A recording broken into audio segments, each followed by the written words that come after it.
This is the Brilliantly Branded podcast, a safe place to have a voice and talk about branding and all the reasons that bring a brand to be brilliantly branded. I am your host, Maria Lucia Romero, and I am welcoming you to this journey of learning and inspiration to build awareness around the brands. This is the Brilliantly Branded podcast.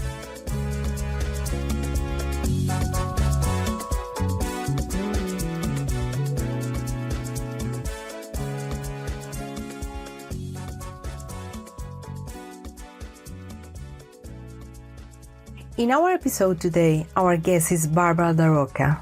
She's the Director of Communication in ING Luxembourg, who has been adding value to the transformation process of the world of banking and finance.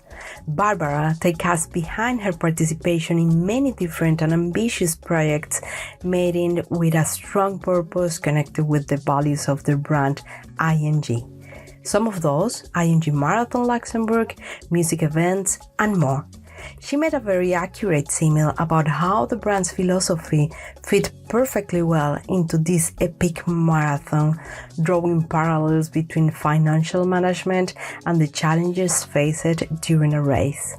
One important thing to remark in our conversation was related with women empowerment and inclusion, about how her navigates a male-dominated industry. She shares her invaluable experiences and insights, offering guidance on how women can overcome obstacles and create their own space in a competitive business landscape. She tells us the story about her wearing a multiple hats and leaving a positive and strong mark for the ING brand. So get comfortable and don't miss out this empowering episode of the Brilliantly Branded podcast. Welcome.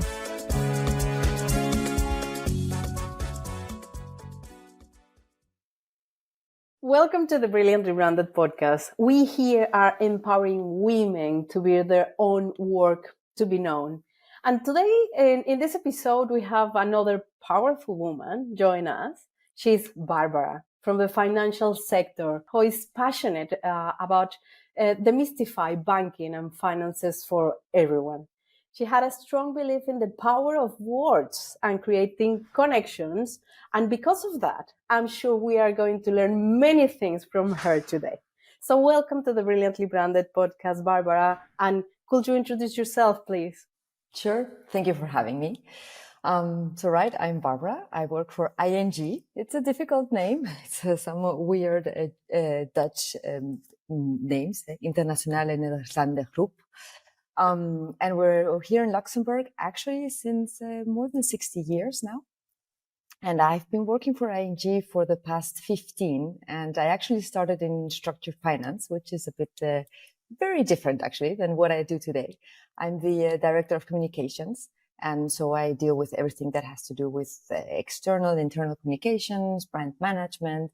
And because it is a small, big bank, I also do a little bit of other things on the side, such as company secretary and a lot of corporate administration. And I'm super happy to be here with you guys today and share maybe some lessons learned or, things to avoid. We'll see. For sure. Yeah. Thank you for sharing that. And your desire to make that something useful and full of value is part of the things that we are keeping in mind all the time. And part of the things and your purpose is working in this banking and finances is making it more accessible to people from all backgrounds. So how do you think that personal branding, for example, can play a role in breaking down those barriers and making this topic more approachable for the general public?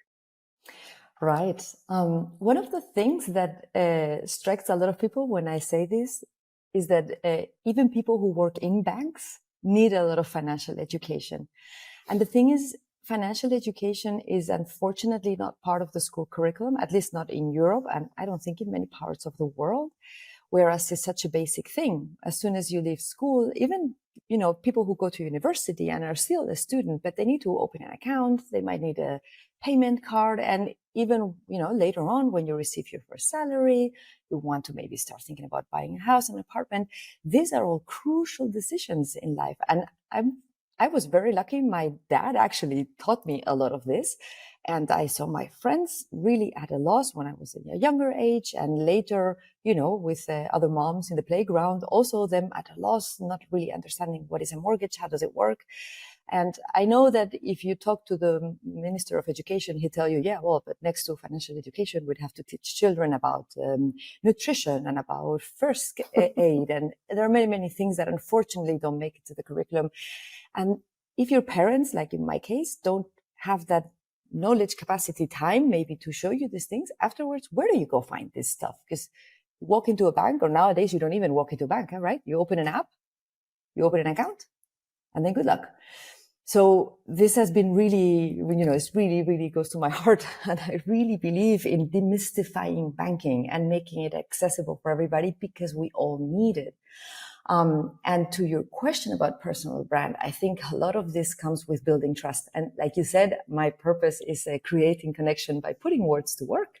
So I really try to, first show myself as I am, because I really don't know to do it any other way. But try to build trust, whether it's when I write articles, shorter or longer, about what is a bank account, what is an IBAN number, why do I need a big number next to my IBAN number? Do I actually need it? And things like this, to keep it very down to earth, very natural language, very from me to you, as if I was your friend and I was just explaining you what I know about this in simple everyday terms. So I really think if you can build that type of personal brand, it's not necessarily about being honest, that sounds very grand, but just being yourself and explaining it in normal terms, no need for jargon, and maybe explaining it twice if something it's not clear enough. I think that goes a long way. People will naturally flock to you to ask then more questions and say, wait, you told me about savings the other day. What about investments? That's great. Correct. Yeah, you actually have been created a blog and you put a name that the blog is My Money.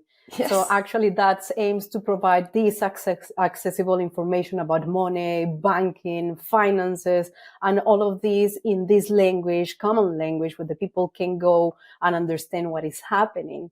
And I'm curious about how you have been used branding and communication, because clearly you said, well, I'm using a simple communication, but connecting that with all the concept around the brand, the ING Bank, because I know that sometimes that could be a bit complex. So how you really do that to really make the people feeling engaged?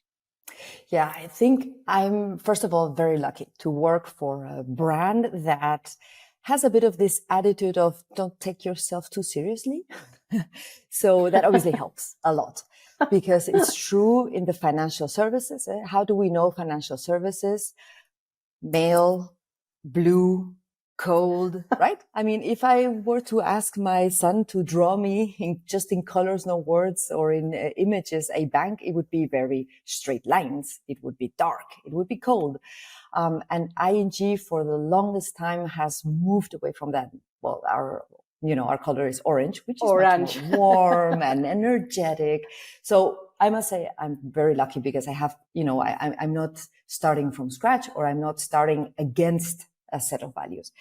And set of values at ING, we say always our values is we act with integrity above all, but we are honest, we are prudent, we're responsible. And part of being responsible obviously has to do with the way we do finance, but it has to do with the way we go about with our customers. And sometimes I have people, approach me and like, banks just want to make money off of us. And I always say, actually, and they don't know us to know and, to be savvy about finances. And I tell them, no, that's wrong. Banks want financially savvy customers. Why? Because they are less risky. They won't take on a debt that is too large for them and will run into trouble at some stage. When people approach me and say, my bank is going to take my house, I'm like, why would you think the bank would want your house? Yes, of course, if you cannot pay your mortgage, there will be consequences. But the point is to understand what is your financial situation so you can take the mortgage that you can carry over time, right? So with all of this in mind, and I'm proud to say that in 2012 and 2013, we fought internally in ING here in Luxembourg to start a blog, because we saw that our sister companies in Spain, in Italy had started blogs and were quite successful. And there was no such blog in Luxembourg at the time. So we started off really basic, really explaining, why do we have money? You know, we come from an exchange culture, like hundreds and hundreds, thousands of years ago. And how did we develop to have money? What is money in itself? Why does money have value? Why do we need a bank? Why do I need a bank account? Really started from the very, very basic and slowly built it up. And it was or still is today, a very interesting journey, because even I sometimes get to explore topics about money that I don't know, because they don't touch me necessarily. And here in Luxembourg, topics about money is very broad. We have, posts about how to import a pet, because we have a lot of expats that come with their pet and they don't know. And there's a tax to pay on your pet, which again has to do with your money and with how much your pet costs. And pets cost a lot in Luxembourg. I think we're the country with the highest expenditure in pets in Europe. So but it all revolves around money, around your financial situation, around your financial stability. And we even call it financial health, because we want this to have prosperous people, right? And we all want to be prosperous. Prosperous doesn't always mean being rich. I, tell my kids, being rich for being rich, that doesn't take you anywhere. But you want to have money to have a comfortable life, to, follow up on your hobbies, to offer things to your family. So I think that should be the goal. And to get there, you need to understand how your money should work for you and not just you working for money.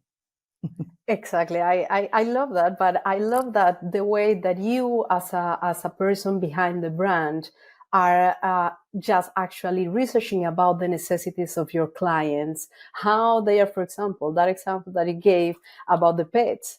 This is what is happening here with all the expats that are coming. What are their expenses? Where they are actually spending money, and how they need to learn where to find all these people, where to find how to do all these procedures or things. So knowing your customer is part of the things that you have been in charge of, and really making the representation of ING brand something very unique, very different. I mean, and not only that, you have been actually leading different other events, like, for example, ING Marathon. Of course. And this is something that I want you to talk a little bit, because for me, it's an amazing initiative that is moving masses and really making the brand excel. It's looking like everyone knows who is ING. The colors, as you say, is not this typical like the blue, the dark, as you mentioned before. This orange is like, okay, this is different. This is another song, So part of the things is, could you share with us how you build up these events as a part of the strategy of the company, or these kind of things? Yeah, correct. The marathon is a perfect example of something that started off a bit as not a bet per se, but a bit like let's try it. Let's see what it gets us. And the person who actually organizes the race in itself, because we are a bank, we support it financially, we support it a lot in the branding and communication, of course. But the person who actually does the race always tells the story like, I came into ING to ask this back then, at the time, the CEO for X amount of money. And he said, you're not going to get anywhere with that. You're going to need more, because I want to make it big. And this again reflects a little bit, I think, the approach we have at ING. We like to focus on specific things where we know we can really bring value, and then we pour ourselves into it. A lot of people tell me like, wow, ING, you're everywhere. And it's not true. We're not everywhere, but where we are, we definitely are. I think that's really important for brands, that you kind of have to find like who you are, or who you want to be, or what do you want to be known for, and really work that out. I see sometimes, and I think it's a bit the way we live our lives, and the way, it's always like bigger, better, more, faster. But sometimes maybe it's about going a little bit slower and very clearly staying on your track, which doesn't mean you cannot pivot and change over time, because times change. And even in banking 20 years ago is not the same that it is today. But if you have these core values or principles or purpose, or whichever way you want to call it, but that you know really who you are, I think that's really important. And the marathon really represents this for me, because it was, running is available to anybody. Obviously, running a marathon is not available to anybody. Don't get me wrong. I could not run a marathon to save my life, but running. I did it once. Oh, wow. I did it once. Amazing. Yes, I did it once. It's amazing. Yeah. Right. Running per se is available to everybody, and it's a fun event, and it's about a lot of the things that banking is actually about. It's about endurance, it's about preparation, it's about sticking to it and not giving up over time, even when you're going uphill and you feel like I'm not going to get there, but then there will be a downhill on the other side, right? So I think this was kind of like a match made in heaven type of situation. It made so much sense for ING to get involved in running in Luxembourg when it was just taking off. And the proof is in the pudding. I mean, it's been now 10, 15, 16, 17 years. And, it's the ING marathon. Like, everybody knows it. Everybody participates. And everybody participates in the sense that runners participate, but their families and their friends, and they're on the sidelines and they cheer on. And it's a big, big, big, big party for everybody. I'm very, very proud. I cannot say it any other way. Well, and now that you mentioned that, make a lot of sense for me, the message behind the marathon, all the things that you mentioned, that you need to be prepared actually with money. I'm not going to say that managing the money is a marathon, actually, no, but kind of up and downs, knowing how is the right moment, how to really prepare to probably make your expenses, how to program that, how to really be efficient, and sometimes do some like a financial gymnastic in order to reorganize your financial stuff. But True. Actually, not only the marathon is one of the things that represent ING Bank. I saw that you already have different other events like a music and related with art or rock lab. So how do you approach that event? Because the explanation that you gave me about the marathon makes a lot of sense for me. But in the other events, do you want to represent something in the brand identity or part of the other values that do you have? Do you want to share with us something about that? Yeah, I love the question. Indeed. The Rock Lab pop-up sessions, that's another love story for me. First off, as a brand and as a brand manager, obviously, we have a clear set of guidelines, and we have, for example, a sponsoring policy, right? So we know clearly what we want to sponsor, the type of events, the type of, the disciplines, if I can call them this way, and what we don't want to sponsor. For example, as we talked before about maybe lessons learned or what not to do, we used to be very big in Formula One. ING was a huge sponsor of Formula One, and it was great. And we had huge client events, and we had a lot of visibility, and it was really good for a time. But times change, and so did ING. And ING started to take in a stance on sustainability. So it became very clear that motorsports, starting with Formula One, was a no-go for us. So that changed, right, over time. So as I said before, know who you are, stick to your values. But yeah, your values, your principles might change with the time, over time. So there you go. This is one thing that we decided then at some stage not to do anymore. Music has always been part of our DNA somehow. And I think it links a little bit to this kind of like freedom spirit that we have at ING. Because music, again, in a sense, is available to anybody, and it allows you to express yourself whichever way you are. You might be more of a classical music person, or punk rock, or reggae, I don't know. And you can be who you are, and you can really grow in that space. And again, tying it a bit back, and some people might be like, wow, you make everything about money. No, it's not about money, but again, your money is there to help you grow in whoever you are and whatever you want to achieve in your life, right? Money per se is just a means to an end. So music has always been part of it. And it was so sad, so sad when Corona came and we went in lockdowns. Yeah. And in Luxembourg, that already has not the easiest music scene for local artists, because it is a relatively small country and because they need to rely on things like The Voice Germany or The Voice Belgium or other kind of platforms or like trampoline situations to really make it onto the big stages. And our purpose at ING is to empower people to stay a step ahead in life and in business. And we really take that to heart in everything we do. And with the team, we said, how can we empower now the music scene in Luxembourg when we're all locked up home and we can't do anything? And because we've been working with Rockall for a very long time, we sat down together with them and said, there's got to be something we can do. And of course, this was at a time where we thought that we knew already the lockdown was going to be longer than 3 weeks, but we still thought it was going to be a matter of a couple of months. Yeah. And we all thought the same.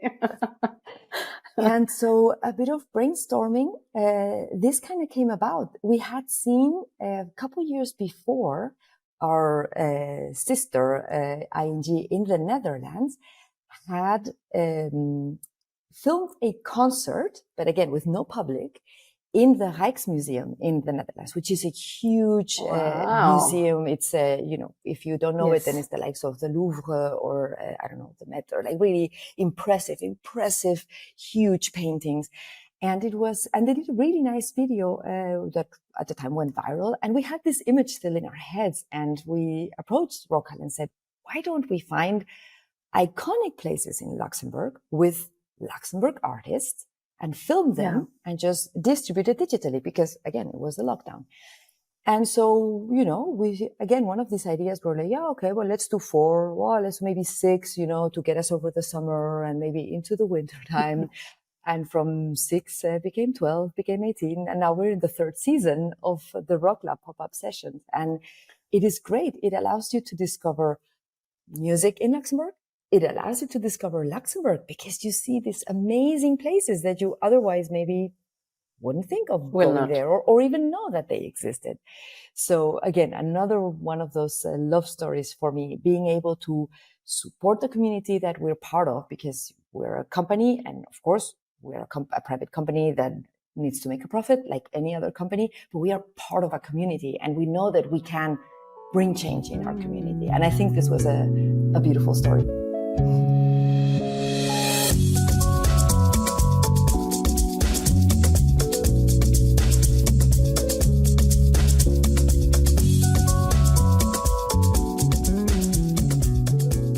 Yeah, it is. It is a beautiful story, especially because it was during the time when it was very limited to do something, to really show and do actually branding, marketing, promotion about your brand. As you said, any company, all companies needs to really, get profit. And this is a beautiful way to keep the community alive. And keep this community alive is part of your challenge all the time, because now we are able to do many events and many things, but Correct. Actually and this is, I wanted to connect actually a talk that I saw where you was talking about this omni-channel. And this is connecting with that topic exactly. That is very interesting because you was actually emphasizing the importance of this human touch that during the pandemic we didn't have it, and actually how that make this differentiator in the brands. I mean, how you differentiate the brands because you have this human touch. So my questions is how you can, in certain way, can give us some recommendations about how you can put in this personal touch in a brand that actually look at how big is the brand behind that you are managing right now, and still you are putting this personal touch. How do you do that? Right. I know you've talked about this before in your podcast about, you can't forget that it's all about people. You're dealing with people, whether you're in B2C or B2B, it's people. It's people buy from Correct. People. Yes.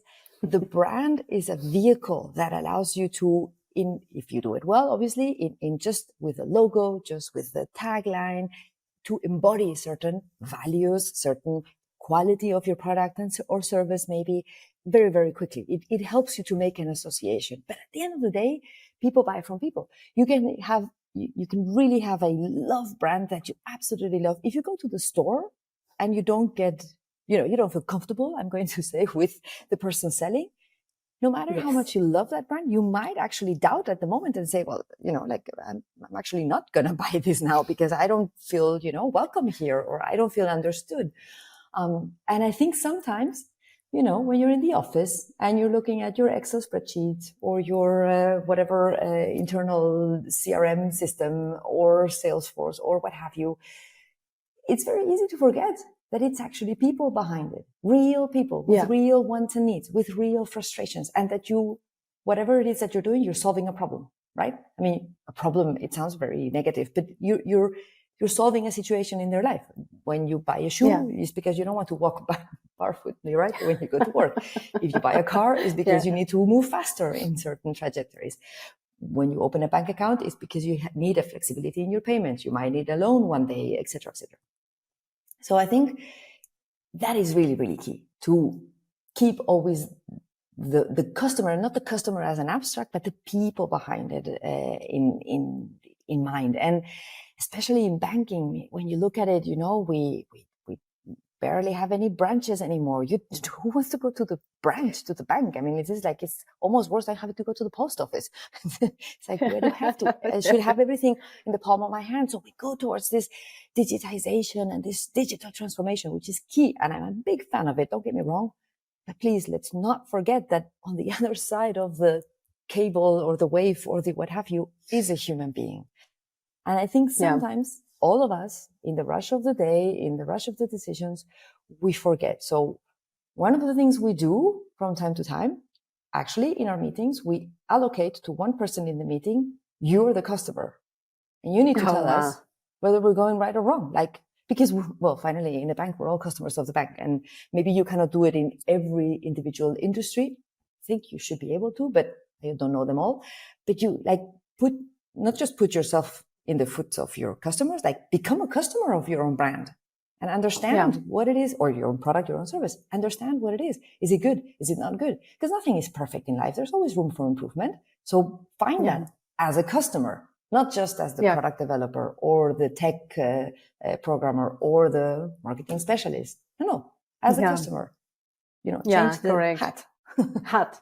Change the hat. And actually you have had a different hats across your career, and actually you have been passing for different you was working in credit analysis and finances, and then you end up in Marcoms. So how these diverse experiences shape this understanding of branding and how you are applying that in your role today? Wow. I come back. It's all about the people. And when I say it's all about the people now in this question, it's all about communication. And it's true. I started as a credit analyst. So I was literally in front of my Excel spreadsheets for hours on end. I moved on to structured finance. Can't get much more synthetic than that. To then move on to marketing and communications. And in doing so, I even moved countries, changed companies, changed working language. So really, really, it kind of comes down to communication. When I was a credit analyst, I had to present my loans, right? Whatever it is that I wanted to finance to a credit committee. So in a sense, it's like pitching your own business. It's not really your business, naturally. Yeah? It's not an entrepreneur-like situation, but still, you want your deal to win because you want to help your client. You want to, in my case, it was real estate finance. So I wanted to construct the hotel, the shopping center, whatever. And you have to convince the people across the table from you, right? And one might be a CFO, one might be more a tax specialist, the other one more of a commercial nature, the other one may be a lawyer, and they all kind of speak a different language. So it's very important to try to understand, sure, their intentions, if you're capable, and what are their pain points, and what are the things that really interest them? What is it that they're going to focus on in your deal, project, sales pitch? But also the language that you use. And this happens to me today.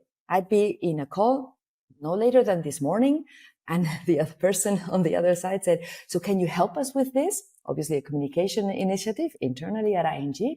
And I said, yes, sure. And okay, very good. So we continue the call. And after a while I say, okay, so you will write the article. And I said, well, no. Excuse me?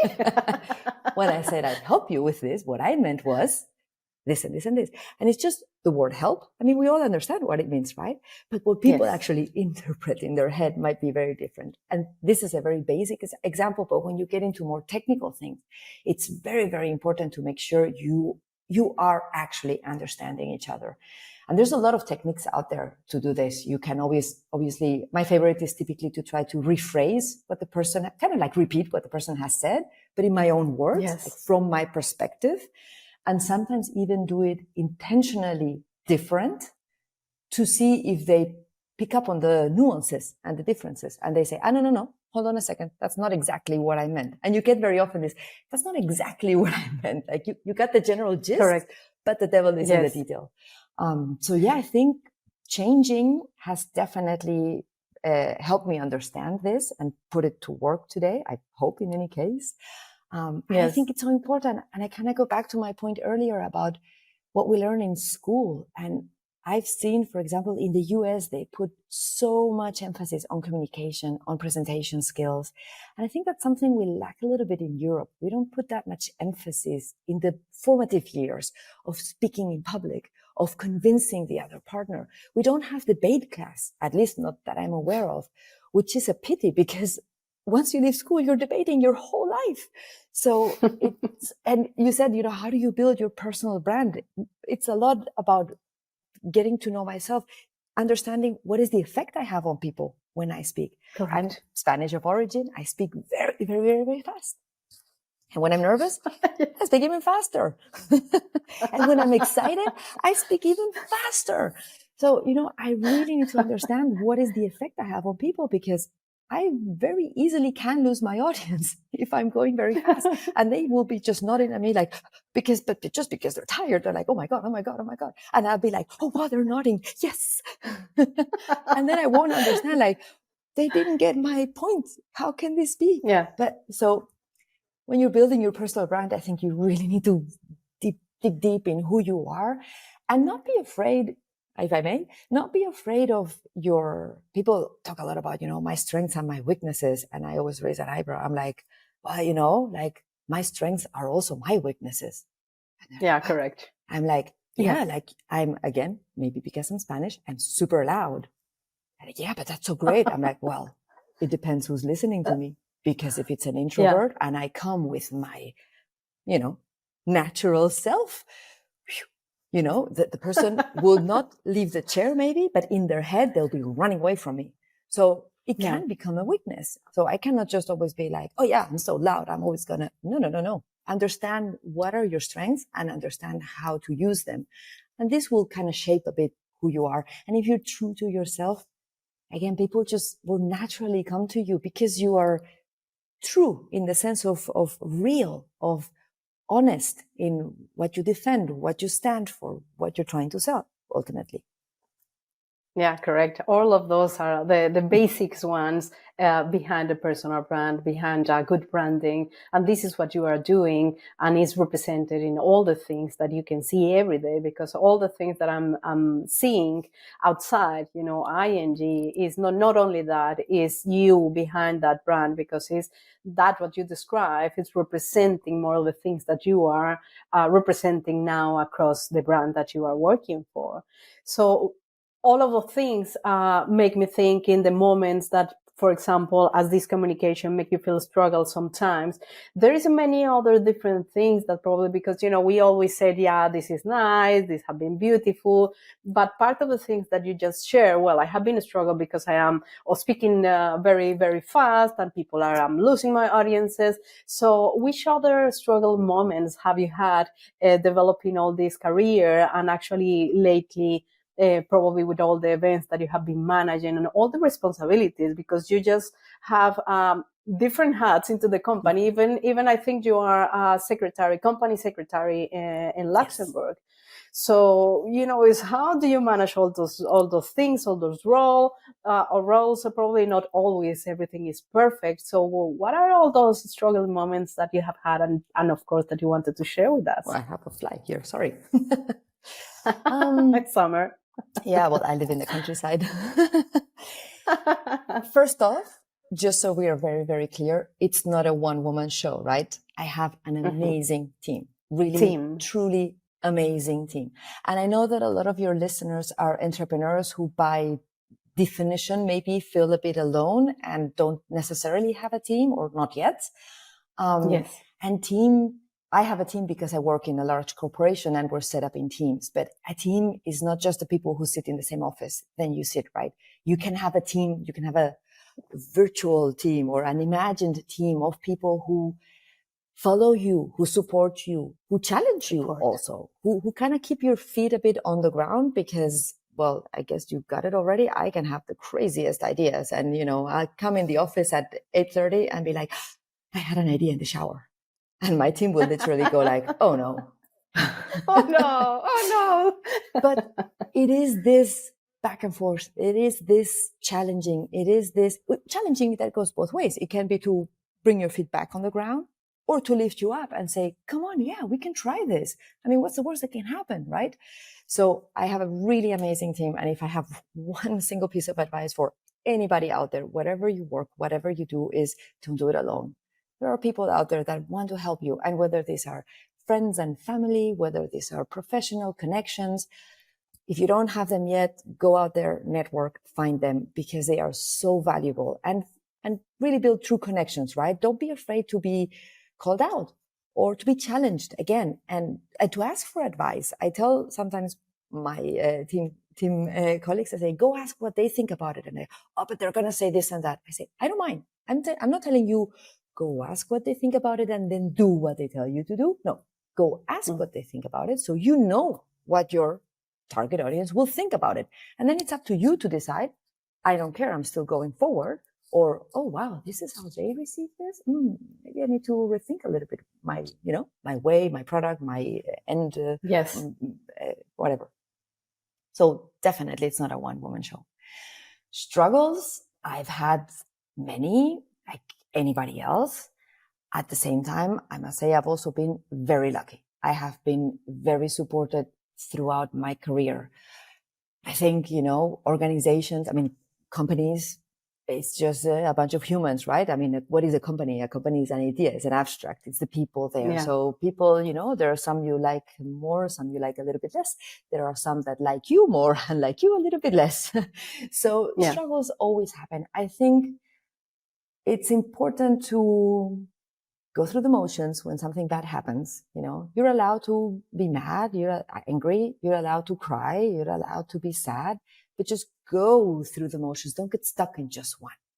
They say this, the 5 stages of grief, and that they are not linear, that sometimes you kind of go back a little bit and then before you go forward, allow yourself to go through the motions, but go through them and come out on the other side. I think that's very important. And in business, I would say, know the rules of the game.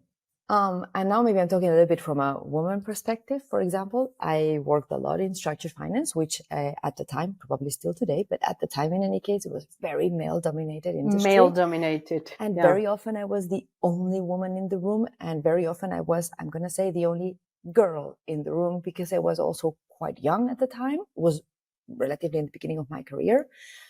And I've never felt open discrimination or aggression. I am very thankful for that. But I have been told, like, would you mind closing the door? Would you mind going to get coffee? And then you go get coffee and then you miss half of the meeting, because by the time you're back, the conversation is already going. I'm like, well, now it's impossible for me to pitch in because I don't know what you've already discussed. Or worst case, you ask something and it's like, it's already been said before. And you're like, okay, then I'm not going to say anything else. So know a little bit the rules of the game. One piece of advice somebody gave me relatively in the beginning is, if this is happening to you, then when you arrive at the meeting room, sit on the opposite side of the room, furthest away from the door possible. Because then nobody will be like, the door is there, Barbara's there. Barbara, would you mind going close the door? Because that just doesn't make sense. It's not natural. Same with the coffee. Be the first one to ask for coffee. Who's going to go get coffee? Yeah. Would anybody like Wow. coffee? Yes. Well, the machine is over there. Thank you very much. Yeah. And then sit down and start, and don't drink any coffee if you have to. So it's not so much about changing who you are. A lot of women come to me and say, do I have to become more like a man? No, never. No. Never. Be No. true to yourself. It's a good time to be a woman on top of everything. Yeah. But know the rules of the game. Make them work for you.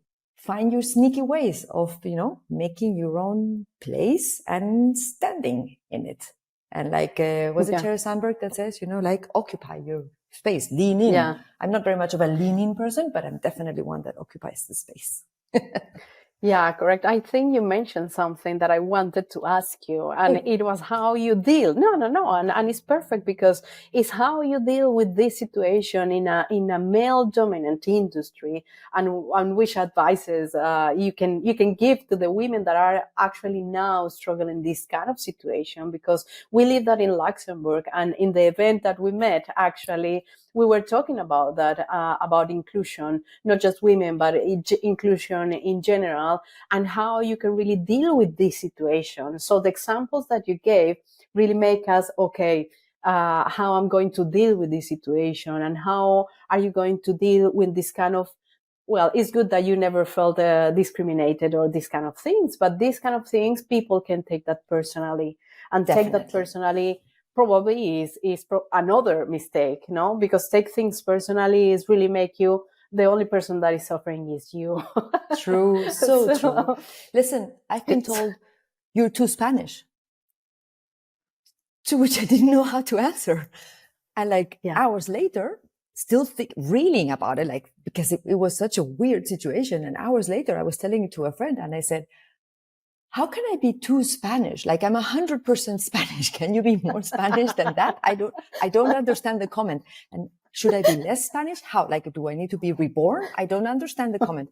So these things happen in life. I mean, it has happened to all of us with friends, acquaintances, and they happen also in the business world. Like you said, don't wallow too much into it. It hurts sometimes. Yes. Yes. And I think, if anything, maybe kind of take it as a piece of feedback and say, okay, in my case, I'm too Spanish. Indeed, it was me talking very much like this. So obviously that's very disturbing for some people. I know that now.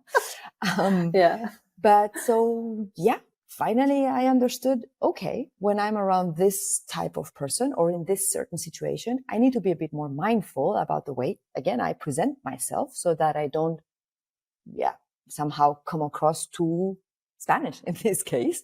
Or, using my hands too much, maybe speaking really fast and loud, and so on and so forth. So in the end, you kind of can learn from any situation, but that doesn't mean necessarily that you have to, submit yourself to these situations. It's important to know when to walk away also. They're toxic people. And it doesn't necessarily mean they are bad people. It's just that your relationship with them, it's toxic. And the same that is true for a friendship, or obviously a lover. It should be true for a colleague or a business relationship, right? And if you see that it's just not working, then at some point, just be ready to walk away. And because there are so many people out there, you will find your partners, your customers, your community, as we said before, that will genuinely support you and will, again, call you out when you're, not doing it well enough, or when you can improve, but in a constructive way, not just to put you down. So I think that's really important. I think women, because we are so self-conscious and always analyzing everything that we do and everything that everybody else tells us and thinks about us, and we have this somehow innate will to please everybody. We're a bit like the border collies of the world. No, you cannot please everybody. It will be virtually impossible. So sometimes you just have to see for yourself and say, well, I think I need to distance myself from this, because it won't allow you to grow in the end. And if you cannot grow, then you're probably not bringing any value at some stage in any case. So cut ties. Definitely. Correct. And actually, not only that, I mean, if you see all those things that you just expressed as a part of building a personal brand, I mean, you are too much Spanish. I mean, yes, you are Spanish. So this is part of who you are. So you are not going to hide that. And this is part of you as a personal brand, as a person that is being just spontaneous, authentic, and keeping this authenticity, because happens the same to me, very Colombian. Of course.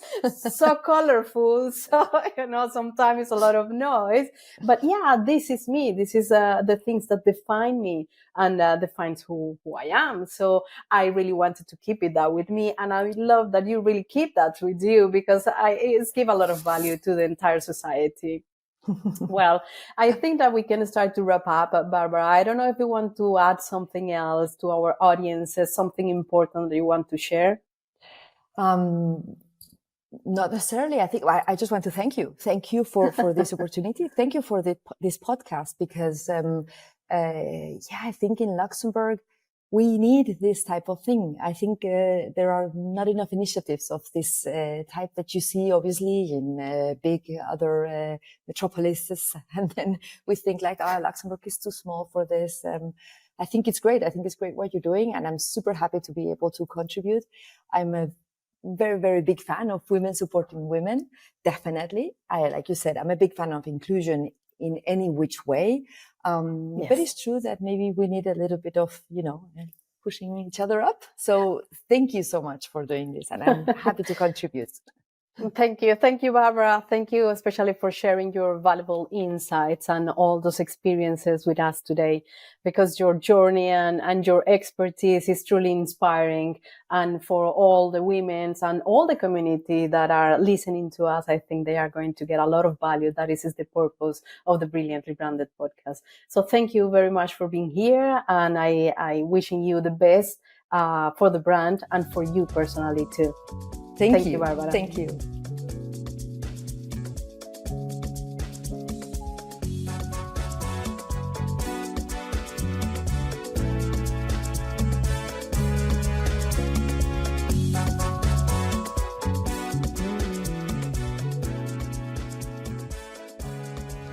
We hope you have been inspired by this content and join us for future episodes of the Brilliantly Branded podcast. We will continue exploring the power of branding and the stories behind successful brands. And remember, if you know a woman who has built a successful brand with a unique approach and a story to share, please refer them to our podcast. We would love to learn from their experiences and share their story with our listeners. Stay tuned for more episodes of Brilliantly Branded, and don't forget to follow us on Instagram, LinkedIn, on our YouTube channel for more branding insights and women empowerment. Until the next episode, ciao ciao.